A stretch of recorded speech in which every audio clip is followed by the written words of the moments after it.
Generally in RSpace, I'll usually be sharing things with people who are in the same lab group as myself. But sometimes, especially if I'm a PI, it may be necessary for me to request collaboration between myself and a completely different lab group. I can do that at any time by establishing what's called a collaboration group. Collaboration groups can only be established by PIs.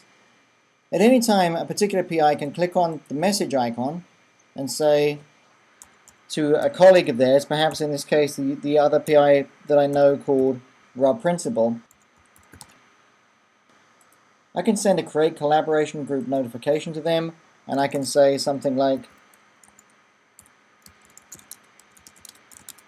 collaborate with me please.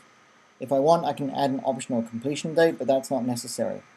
I then send that message to my colleague, and my colleague will then receive that request asking me to form a joint collaboration group between these two different lab groups.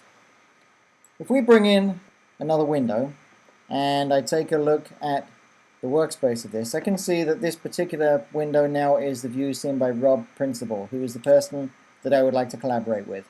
I can click on this message icon here, or I can go to the messaging tab to see the message that I was recently sent. And I can see here a message saying, collaborate with me please. I can say I'd like to accept that offer and click update, and now a new collaboration group will be formed between these two PIs.